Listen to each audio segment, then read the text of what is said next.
That there's some people out there, a small group of people that are trying to inflame this issue and say that, I don't like Supervisor Gould.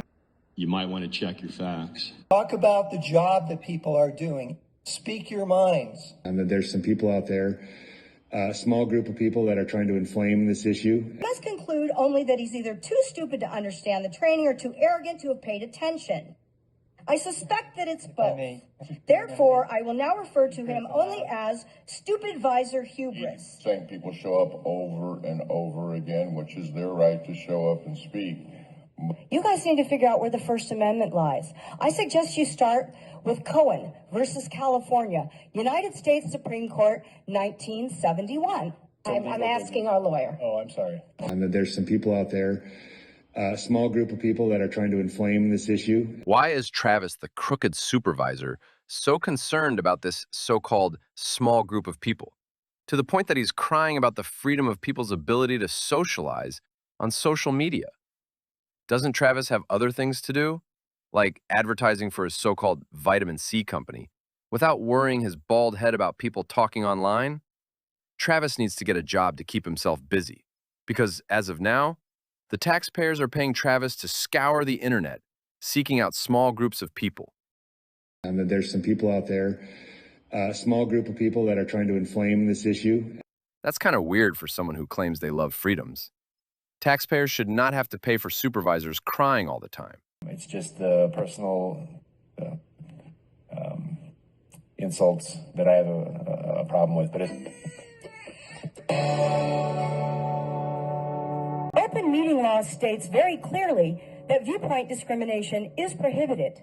You don't see Borelli or Gould crying, do you? For someone who's signed up to be a county supervisor, Travis Lingenfelter sure seems allergic to scrutiny. Every time the public shines a little light on his actions, the waterworks start as if accountability were some cruel punishment, rather than part of the job. Ignorant and oblivious to parliamentary rules, the little boy from District 1 interrupted the recognized speaker without calling a point of order.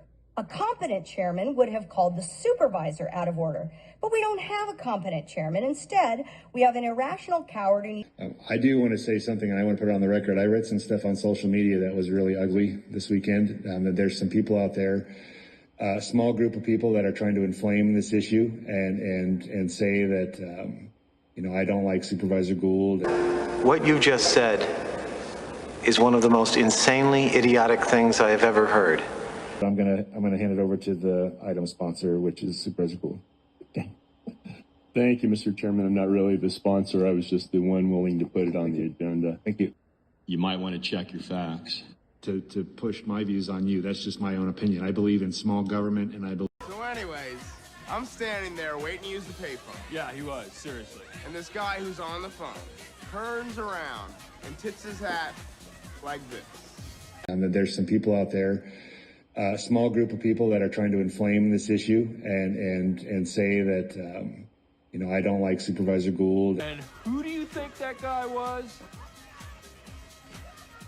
Emilio Estevez. The mighty Duckman, I swear to God, I was there. Of course you were. You were the one who yelled the Breakfast Clubber's name. And they're trying to pit supervisors against each other, and I don't agree with that at all. I don't appreciate that. I have nothing but respect for Supervisor Gould. I've served with him. This is my 6th year of serving with him. By the way, name calling is absolutely free speech.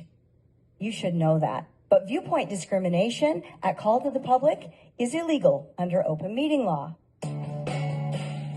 Taxpayers aren't paying for a support group, they're paying for leadership, backbone, and transparency.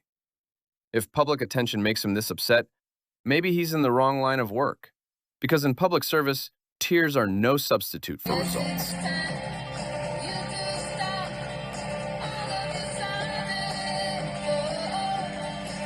Because I think that this is something that's important. The categorization in the library and the strict parental controls, those are 2 issues that are very important to my district office, and maybe not for these books, but... It was like, Emilio!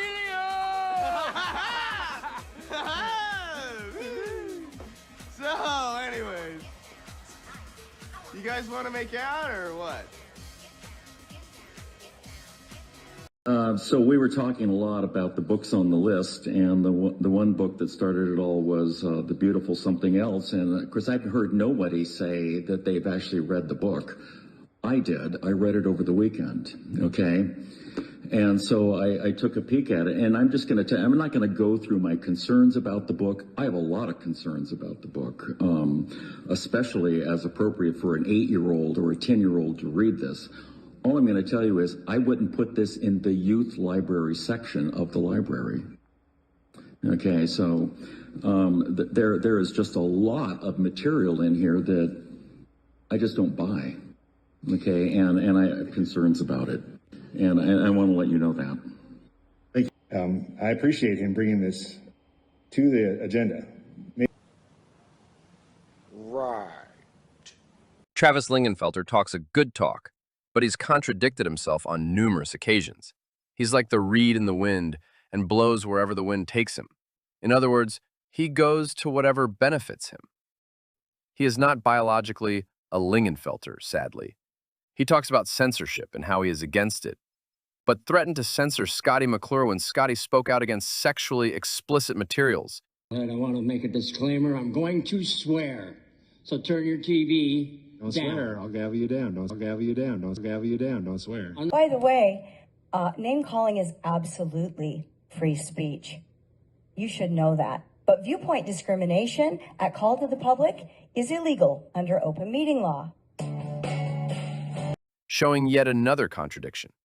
And he really needs to stop crying about people exposing him because no one told him to be a crooked politician. Not talking about the F word, Lingenfelter.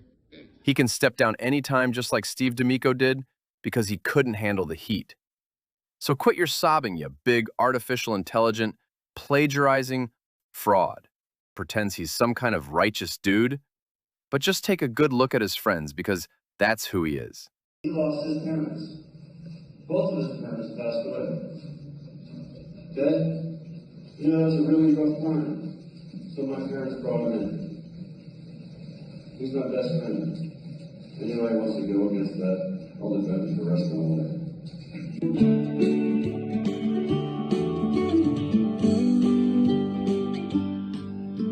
County Supervisor Travis Lingenfelter, himself an adoptee, has reportedly mocked others for being adopted.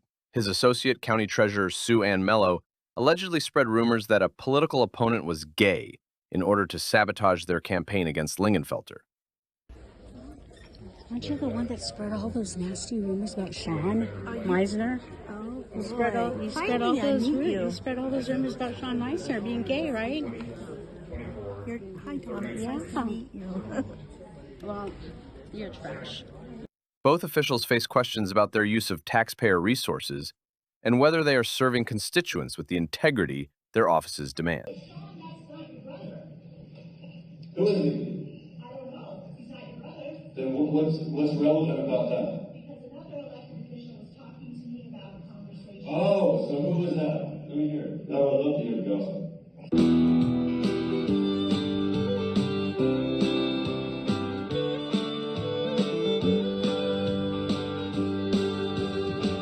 Who else have you told all this to? You brought it up. This was a conversation about your ranch, and it was our John. My who? Your ranch that you share with your brother that's not your brother. That's how I got involved in this, and I did my own homework because I'm friends with both of you. This is our treasurer, folks. This is our treasurer.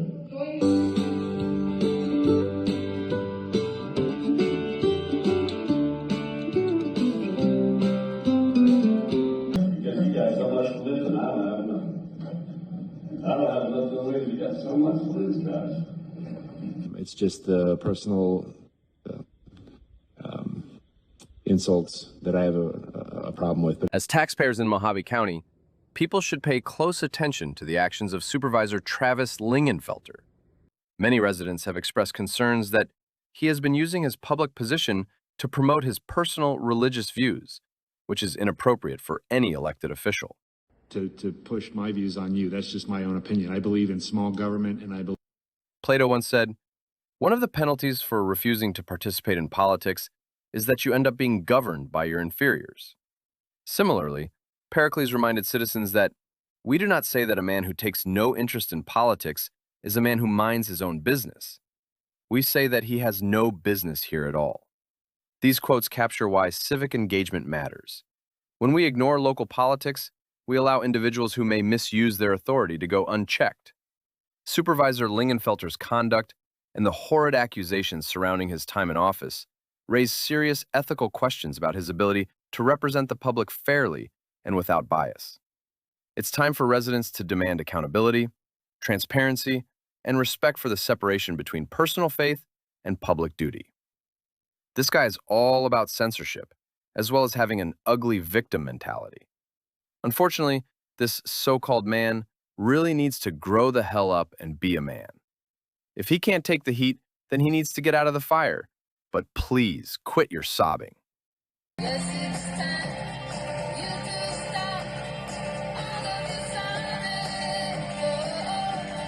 Cut my mic off again. I'll use the megaphone.